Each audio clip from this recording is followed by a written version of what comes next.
Anhelo trabajar por el Señor, confiando en su palabra. Si alguno habla, hable conforme a las palabras de Dios. Primera de Pedro, capítulo 4, versículo 11. La Iglesia de Cristo presenta su programa Hablando conforme a la palabra de Dios. Un programa dirigido para llevar el Evangelio de nuestro Señor Jesucristo por todo el mundo y fortalecer la vida de todos los cristianos que nos escuchan. Te invitamos a que junto a tu familia escuches al predicador de turno, quien se ha preparado para poder llevar el mensaje de Dios para ti. Y a continuación quedamos con el predicador de este momento. Bendiciones, amados hermanos, en esta mañana. Los hermanos ancianos han dispuesto, en conjunto con el hermano encargado de hacer el rol de este mes, hablar sobre la familia.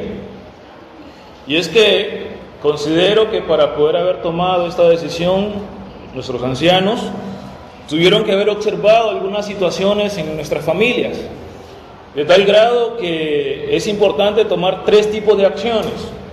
La primera, corregir antes de ser tarde. La segunda, prevenir a aquellos antes de caer en problemas. Y la tercera, salvar a aquellos que ya están perdidos. En esta mañana vamos a continuar estudiando, como les decía, sobre la familia, pero especialmente el tema es lo que Dios demanda de las familias. Lo que Dios demanda de las familias. Si hay un personaje en la Biblia, en el Antiguo Testamento, para ser exacto, el cual nos llena a nosotros de mucha impresión, nos hace a nosotros decir, me gustaría ser como él, e incluso nos llega a nosotros a sentirnos con el poder en cuanto a fe y en cuanto a capacidad de tener el corazón como el de Dios. En nosotros es David. Cuando leemos en las Escrituras, encontramos a aquel hombre guerrero, aquel hombre valiente, aquel en el cual todo el ejército de Israel, temblando y con pánico, no querían batallar contra el gigante. Sin embargo, él se puso frente al gigante y ganó. Nos gustaría ser como David, componer salmos para agradar el corazón de nuestra amada, o agradar el corazón del herido. Componer salmos en los cuales nos ayuden a nosotros batallar la guerra, vencer la batalla contra el pecado que nos quiera asediar o que nos asedia. Nos gustaría ser como David para que las Escrituras pudieran decir, tenía como el corazón de Dios. Sin embargo, la historia de David no termina con pompas, con felicidad, con aquel hombre en el cual dijo, aquí está toda su belleza, todo su esplendor, nació con ella y murió con ella. No termina así la historia de David. Desgraciadamente David termina ya anciano, muy anciano, y solo, sin sus esposas, porque eran muchas, y sin sus hijos. Solo, anciano y solo. Entonces usted ¿qué dice? ¿Qué pasó? ¿Qué pasó con David para terminar así? ¿Acaso vino una gran hambre sobre Israel y entonces tuvo que ser exiliado y murió así? La respuesta es no. ¿Qué pasó entonces? Vino una peste en la cual le tomó su cuerpo y entonces nadie quería estar con ellos, entonces lo sacaron. ¿Por eso murió así? Tampoco. Entonces, ¿qué sucedió? Podríamos preguntar. ¿Por qué el gran rey David terminó solo? Muy solo, sin sus seres queridos, sin sus seres amados, y muy viejito. Dice la Escritura en 2 Samuel, por favor, 2 Samuel capítulo 15, versículo 30, que un momento David subía sobre el monte de Sinaí. David iba caminando, pero no era como una caminata cualquiera. Había algo especial ese día. Es que David iba llorando. David iba con el corazón adolorido. David iba sufriendo. Y todo el pueblo iba con él, llorando, sufriendo. David iba paso a paso, dice la Escritura en 2 Samuel capítulo 15, versículo 30, subiendo el monte de los Olivos. Y mientras iba, leo Biblia de las Américas, lloraba con la cabeza cubierta y los pies descalzos. Y todo el pueblo que iba con él cubrió cada uno su cabeza e iba llorando mientras David iba subiendo. Entonces, le haríamos una pregunta si estuviéramos ahí a David. David, ¿por qué estás llorando? ¿Por qué tu espíritu va dolido? A tal grado que tu pueblo también te acompaña. Y aún mejor, le haríamos una pregunta de la cual a muchos se les hace. Y muchos de ustedes me la han hecho a mí. David, ¿cómo están tus hijos? ¿Lloras por ellos? Y David te aseguro que te quedaría viendo y te diría, mis hijos. David cambiaría de color, se pondría pálido, se pondría azul, temblara y te diría, mis hijos. Y es que cuando nosotros vemos la historia de David con sus hijos, no es una historia en la cual podamos decir, estos hijos de David le amaban y daban la vida por David. Tampoco podríamos encontrar en la historia de David que sus hijos bendecían su vida. Entonces David te diría, mis hijos, ¿cómo están mis hijos? Te apuesto que con un gesto de dolor, David te diría, mis hijos están destruidos. Mis hijos han hecho mi agonía. Mis hijos no están conmigo. Y es que 14 años atrás fue el momento exacto en el cual David, seducido ante la belleza de Betsabé, vino y cometió pecado. Y un año después, 13 años atrás, en el momento en que David va subiendo al monte de los Olivos, el profeta Natán le dice a David, ¿sabes qué va a suceder con tu casa, con tu familia? 2 Samuel capítulo 12, versículo 10. Nunca, David, nunca en tu familia se apartará la espada. Jamás, David, nunca, David, podrás tú tener paz en tu familia. Por cuanto tú pecaste contra Jehová, le dice Natán, nunca la espada se apartará de tu familia. ¿Te imaginas ser en ese instante David y saber que a causa del pecado que has cometido, Dios te dice, jamás va a haber paz, va a haber sosiego, puedes ser un excelente rey, puedes ser un excelente gobernante, puedes conquistar naciones, puedes vencer gigantes, puedes escribir bellos salmos y mejor aún, puedes unificar las 12 tribus de Israel en un solo reino, pero nunca tu familia tendrá paz, tendrá gozo, tendrá sosiego, porque la espada nunca se separará de ellas. Cuando leemos la historia de David en 2 Samuel capítulo 13, encontramos que en la historia de David hay eventos de muerte, y no en sus enemigos, sino en su familia. En la historia de David encontramos traición. En la historia de David encontramos nosotros violación. Y es que cuando nosotros tomamos y analizamos la vida de David como padre, no como rey, como esposo, encontramos a la vida de David completamente diferente a la del corazón de Dios. Porque en la historia de David encontramos a un hijo de él, Amnón, el cual viene y viola a su hermana. En un instante Amnón, dice la Escritura, que se hizo el enfermo. Y como él quería y había visto con buenos ojos de seducción con ojos en los cuales deseaba tener relaciones sexuales con su hermana. Entonces dijo: ¿sabes, papá? Yo soy muy enfermo, necesito que por favor mandes a mi hermana y entonces pueda cuidarme y de esa manera yo me recupere. Pero la verdad no era esa. Él deseaba estar con su hermana.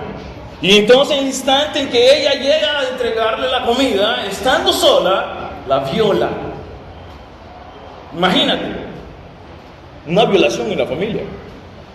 Tú como padre te das cuenta que tu hijo violó a tu hija, violó a su hermana, incesto. Imagínate lo que tú harías si te das cuenta que han violado a tu hija. Tú vas a decir: no, tranquila, pues no importa. Ella quería, ella se ofreció. No importa. Déjalo así. Creo que tú no harías eso. Creo que por lo menos que harías es meterlo preso. Si es que no lo matas. Si es que no lo matamos. ¿Y sabes qué sucede? ¿Qué hizo David? Dice la Escritura, literalmente, que David solamente se enojó. Y nada más. No dice en ninguna parte: vino, lo tomó, lo apaleó, lo mató, lo enterró. Solamente se enojó. Dijo: no, muchachos, no anden violando a sus hermanas. Ya. Pero la Escritura no dice que David vino y que se airó y que tomó, que por lo menos lo intentó estrangular. Solo dice: se enojó, se molestó. Y ahí termina. Pero otro hijo de él, llamado Absalón, después de 2 años de espera, a ver cuándo su padre reaccionaba, a ver cuándo tomaba Amnón y lo corregía, a ver cuándo venía y actuaba como padre protector, después de 2 años, dijo: no más, mi padre no hace nada, yo haré algo. Tomó a su hermano, lo emborrachó y lo mató. Y después de eso, huyó. Entonces imagínate este cuadro. Tenés un hijo que violó a su hermano. Tenés una hija que perdió su virginidad, porque la Biblia lo dice, que era virgen. Rasgó su vestidura, se hinchó ceniza en cara y gritaba: me han violado, me violó mi hermano, me violó. Y tú como padre no dices: cállate, que nadie se dé cuenta. Tranquila, ya va a pasar, no te preocupes, es normal. Y tu hija gritando y David no hace nada. Y tienes un hijo que mata al violador, a tu otro hijo. Tienes 3 hijos ahí nomás, destruidos, ¿verdad que sí? Tienes 3 hijos. Pero esa no es toda la situación. Y es que David también tuvo otro hijo, llamado Adonais, el cual hizo un motín, porque él quería ser el rey. Y él dice: no es posible que mi padre tenga mucho tiempo en el reinado y no quiera soltarlo. Entonces yo debo ser rey. Y levantó un golpe de estado. Y vino, armó un ejército y fue tras la corona, tras el reinado. ¿Y qué crees que hizo David? ¿Qué crees que hizo David? Pues tú puedes pensar: si no hizo nada contra el violador, mucho menos que haga con esto. Pues tienes razón. No lo confrontó. No le dijo: momento, ¿quién es el rey? ¿Quién soy yo? No soy tu padre. Momento, ¿quién es la autoridad a cual debes respetar? No hizo nada. Dice la Escritura que simple y sencillamente en 1 Reyes capítulo 1 versículo 6 no hizo nada. Entonces llevas 4 hijos ahí. ¿Cuántos hijos tuvo David? 1 Crónicas capítulo 3 versículo 1 y dice: esos fueron los hijos de David, nacidos en Hebrón. Su primogénito fue Amnón, hijo de Adonán, de Jezreelita. Su segundo, Daniel, hijo de Abigail, de Carmel. 3, Absalón. 4, Adonais. 5, Cefatías. 6, Itereán. Y ahí se acabaron todos los hijos. No. Cada uno de ellos fuera de mamá diferente. Y cada uno de los siguientes que vinieron fueron de cada una de sus concubinas. Y le preguntas nuevamente a David: ¿cómo están tus hijos, David? Le va a decir: están bien, bendecidos, prosperados y en victoria. Entonces está excelente, vieras qué consagración tienen mis hijos. Si tienes un violador, si tienes un asesino, si tienes uno que quiere quitar el reinado, ¿ya? Creó un motín, y peor aún, tienes un montón de mujeres, de las cuales todas y cada una de ellas quieren ser la esposa única, pero no lo son, porque hay más. Aproximadamente David tuvo como 8 mujeres, una el lunes, el martes, el miércoles, el jueves, el viernes, el sábado y el domingo. Le sobraba un día, una mujer, y no tenía más día. Y ahora las concubinas, ¿dónde las metemos? Ya no hay más día. Entonces podemos ver que David no solo era un mal padre, sino también era un pésimo esposo. Y quizás algunos podrían decir, no, pero si era el rey. Es cierto, era el rey. Podía tomar mujer que quisiera, porque si llamaba y no obedecían, morían. Pero ¿qué decía Dios? ¿Acaso David no debía escuchar y no debía estar estudiando la palabra de Dios, las enseñanzas que había dejado a través de Moisés? Y claramente las escrituras nos enseñan en Génesis capítulo 2 versículo 24 que dijo: deje el hombre padre y madre y únase a su mujer y sean uno solo. Entonces, ¿por qué David tuvo más de una mujer? Entonces, ¿por qué David tuvo tantos hijos regados con tantas mujeres? Porque desgraciadamente David, como hombre, no como rey, la cual no debería haber la separación, como hombre, era un pésimo esposo. Como dicen popularmente, falda, escoba con falda, iba atrás de ella. Mujer bella que le gustaba, iba atrás de ella y tenía hijos. No era del pueblo, no importaba, iba con ella y tenía hijos. David, ¿cómo está tu esposa? Le dirías. ¿Cuál te va a preguntar? ¿Mis oficiales o mis concubinas? ¿Te has preguntado qué se siente que te digan, ¿cómo está tu esposo? ¿Cuál?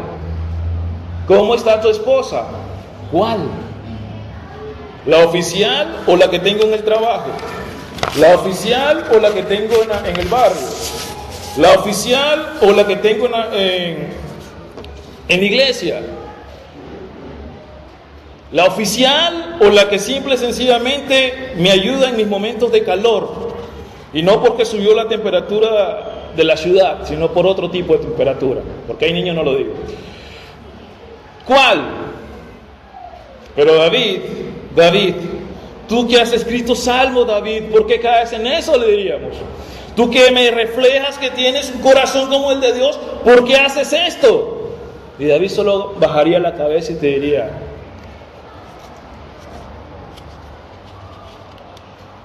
justamente eso, nada. No te diría nada. ¿Sabes qué es lo más triste? Que hay muchos David en la iglesia. ¿Sabes qué es lo más lamentable? Que hay muchos David, hombre o mujer, en la iglesia, que consideran, que esperan, que desean, que luchan, que perseveran, que crecen materialmente, pero son ausentes como padres, que desean dar lo mejor para sus hijos materialmente, pero no así espiritualmente, no así emocionalmente. Nosotros le podemos comprar cosas a nuestros hijos, pero nadie más que nosotros debemos de darle el camino de la salvación. Y Dios espera y demanda que nosotros seamos fervientemente hombres y mujeres fieles a nuestros cónyuges. Por cuanto Él establece en Efesios capítulo número 5, versículo número 31 y capítulo 5, 21, que ambos debemos estar el uno al otro y que ambos debemos de reflejar amor uno por otro, no por los demás, en cuanto a la dirección de tener una intimidad o un amor de pareja. Dios demanda que nosotros como hombres seamos fieles a nuestra esposa. Dios demanda que ustedes como mujeres sean fieles a sus esposos. Dios demanda que cada uno de nosotros como pareja seamos uno, no tres, no felices los cuatro, no despacito al camino de la perdición. No espera que nosotros estemos diciendo: hermano, ¿por cuál esposa me preguntas? porque como tengo varias, no espera que le digan, ¿por cuál esposo me preguntas? Porque como tengo varios, no sé cuál me estás consultando. Dios no está esperando que seamos nosotros adúlteros. Dios no está esperando que nosotros seamos fornicarios. Dios no está esperando que nosotros destruyamos lo más hermoso que es el matrimonio, que Él nos ha dado y que Él nos ha proveído para ser de santidad. Pero hay quienes en esta mañana sienten su matrimonio como una carga, sienten su matrimonio como el pecado más grande que han cometido. ¿Pero por qué? Como estudiamos en la mañana, más temprano, porque lo que quieren dar como familia, como individuo no lo pueden dar. Porque lo que David quería dar como rey, como líder, como gobernante, no lo podía dar como jefe de familia, como esposo, como padre. Porque lo que cada uno de los hombres, como David, no en su mayoría, algunos desean saciar sus deseos carnales, desean saciar sus necesidades físicas. Báñate con agua helada, pues se te va a pasar. Pero calma, controla, dominio propio. Espíritu Santo, guíame, control y dominio propio. Eso es lo que demanda Dios de nosotros. Eso es lo que espera, que resguardes el matrimonio, que sea santo, que sea puro y que sea sin mancha alguna. ¿Qué demanda de nosotros como familia Dios? Que nosotros eduquemos a nuestros hijos. ¿Y qué está aprendiendo tu hijo? No sé, yo le compré una computadora y lo tiene en el cuarto. Yo confío en mi hijo y ni siquiera le revisa lo que hay en la computadora. Y peor aún, le compras un teléfono y ni siquiera le revisas lo que tiene el teléfono. No, es que ella es mayor de edad. Es que ese es su espacio. Yo respeto el espacio de mi hijo. ¿De verdad que es eso? ¿O es que no te interesa? Estás muy ocupado en tu trabajo.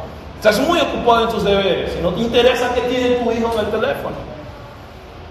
Ay, es que a mi hijo le canta Malumba, entonces le voy a comprar disco de Malumba. Ya sabes lo que canta Malumba.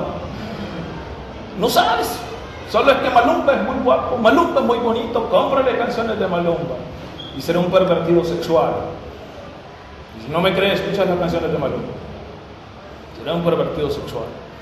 Y escucha las canciones que escucha. Ya no hay canciones de como un caminito, yo voy caminando. Ya no hay de esas.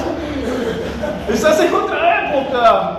Vamos, despierta. Tu hijo tiene un montón de canciones que inducen al sexo. Tu hijo tiene un montón de canciones que inducen a completamente la transformación mental, no según Dios, no según el pecado.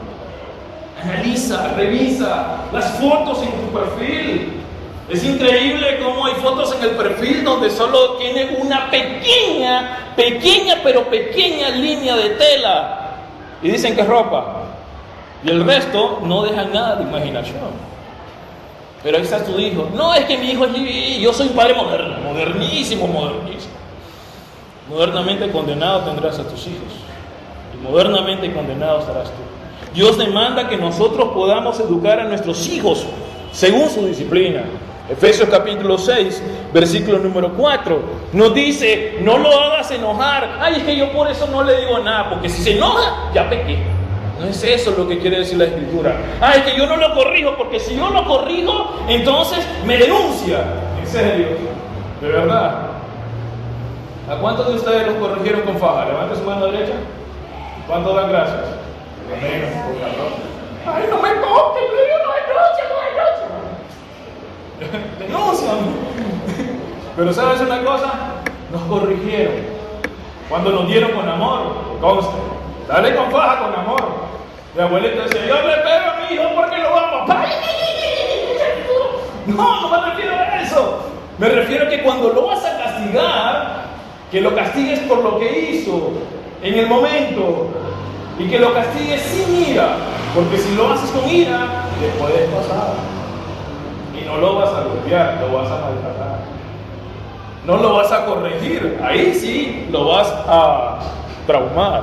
Sin embargo, la disciplina y la enseñanza que dice Dios, o la corrección que dice Dios, es aquella que le va a ayudar en realidad a ser un buen hombre.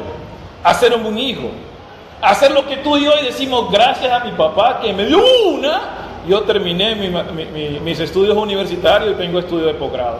Gracias, papá. Le agradezco a mi mamá porque me tenía medido siempre. Es que mi mamá es modista y tiene centímetro, entonces me tenía medido siempre. Me daba un centímetro. Entonces, gracias a ella, yo no fui vago. Yo nunca he tomado alcohol, nunca he fumado, ¿ya? Nunca fui fiestero. ¿Ya? Gracias, mamá, por los 30 centímetros que me medías cuando me decías, es que voy a ir a la venta o voy a ir a hacer un trabajo cuando no había, cuando no existía. Sin embargo, hay padres que como no quieren disciplinar a sus hijos, no se quieren dar cuenta de lo que sea. Sí, anda pues ya, anda a hacer trabajo. Y ya salieron de vacaciones. ¿Ya? ¿Has escuchado eso? Es que yo tengo que hacer un trabajo para pasar el examen final y ya tienen como 15 días de haber salido de vacaciones. Sí, anda, con cuidado. Ay, qué linda mi hija, cómo es todo día. Y ni siquiera investiga si ya terminó las clases, cómo va en clase, si hay trabajo o no hay trabajo. ¿Qué demanda de Dios de la familia? Precisamente eso. Padres presentes y no ausentes. ¿Qué demanda de Dios de la familia? Hijos, obedeced en el Señor a vuestros padres, dice Efesios capítulo 6, versículo 1. Obedeced en el Señor a vuestros padres, honradle, dice la versión Reina Valera. ¿Y cómo lo honras? ¿Sacando el rojo? ¿Cómo lo honras? ¿Siendo drogadicto? ¿Cómo lo honras? ¿Siendo de la Mara Salvatrucha? ¿Cómo lo honras? ¿Siendo el cuartel de los peligrosos del barrio? ¿Cómo honras a tus padres? ¿Siendo un holgazán que no le gusta ni siquiera lavar ni planchar? Gracias, mamá, porque me midió que yo sé lavar y planchar. Y cuando mi esposa está enferma y no tenemos para quien lo plancha, ahí está Walter planchando. ¿Sí o no, amor? Ahí está, que no me da mentira. Ahí está Walter planchando. Gracias, mamá. Pero tú, que si yo toco la plancha se me quiebran las uñas, mami.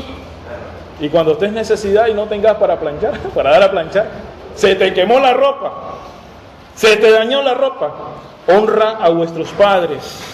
Es que yo me voy a tomar un año sabático, papá, ya estoy cansado de estudiar, me va a dar derrame, yo quiero un año sabático, me va a dar derrame. Y los chavalos se toman el año sin estudiar, regresan, recontra mega super colgados, más de lo que iban el año anterior.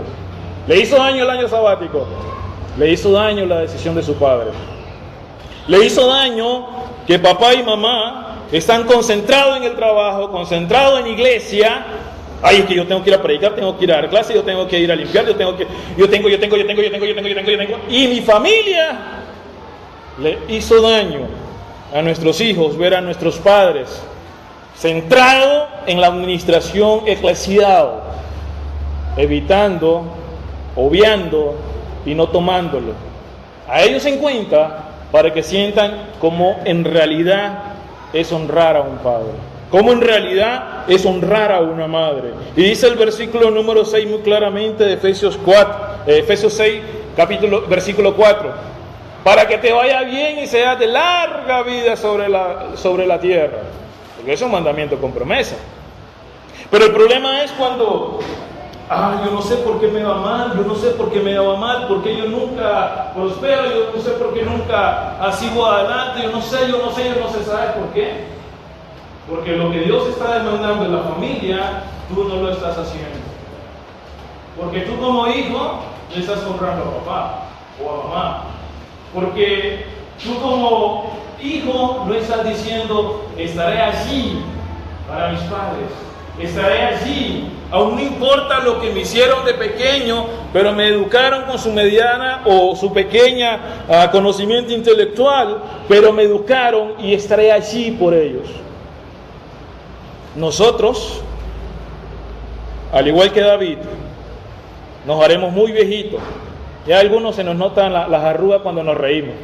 ¿Verdad que sí? Ahí se lo vienen varias, ¿ven? Entonces, cuando estemos bien viejitos, y busquemos a nuestra esposa, que la traicionamos muchas veces, que la cambiamos por una más alta, por una más baja, por una más recia, por una más delgada, que la dejamos por aquella que nuestros ojos bailaron y se les olvidaron lo que andaba puesto en sus manos, y se les olvidaron lo que anda puesto en su corazón, y se les olvidaron los votos que hicieron, y estaré contigo hasta que que Dios me lleve o que venga Jesús y nos lleve a los dos juntos.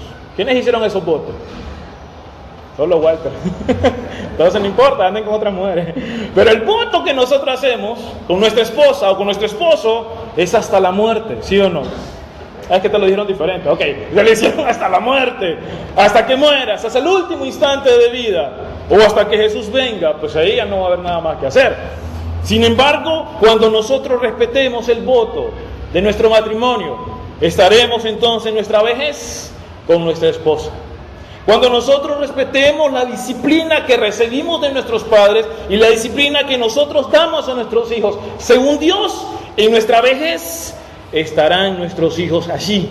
Y lo que Dios ha demandado en nuestra vida, en nuestra familia, habrá sido cumplido. Por eso no siempre juzguen a los viejitos, de los viejitos que andan ahí en las calles solos, pidiendo o recogiendo basura, porque no siempre los hijos fueron malos, no en todos los casos. Uno de ellos están cultivando lo que sembraron. ¿Qué estás sembrando tú en tu hijo? Por mi parte, ustedes me han puesto este año como director del Ministerio Infantil. Por mi parte y por parte de todo el staff que estamos trabajando con tus hijos, le enseñaremos la palabra de Dios.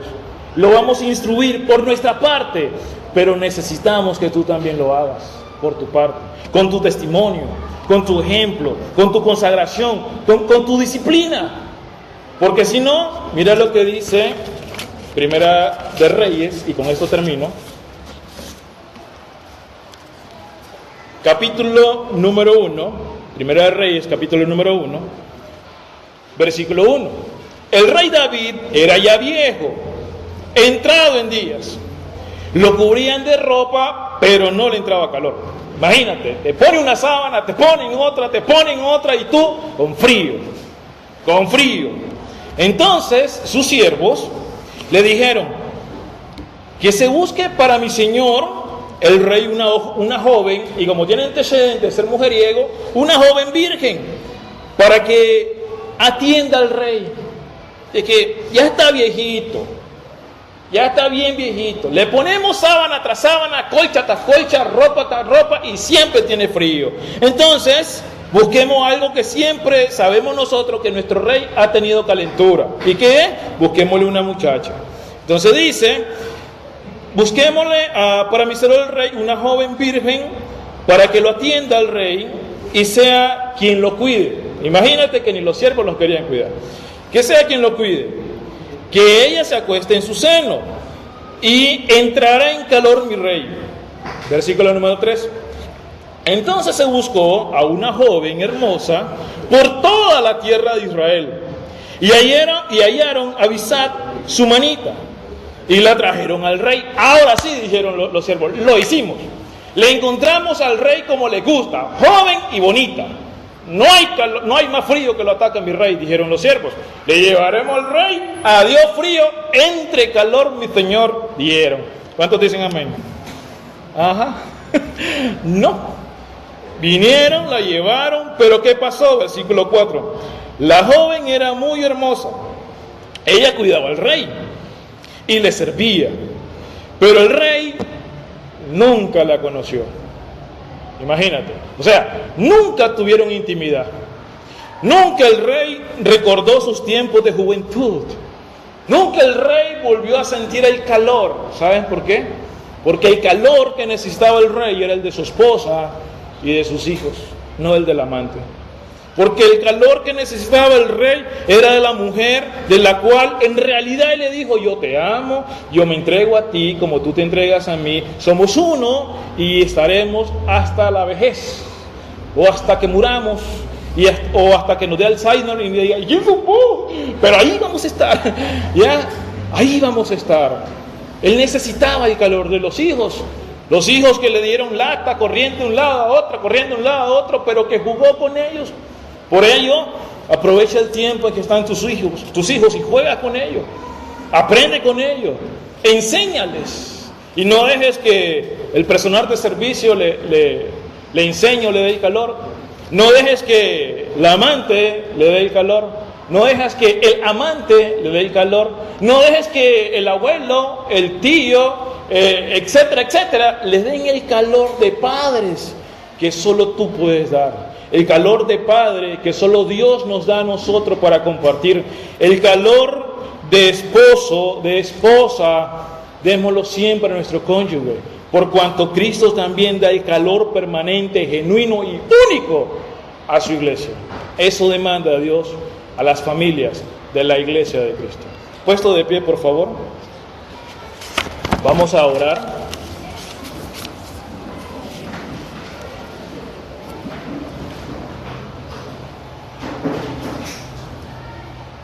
Oremos por nuestras familias, por favor.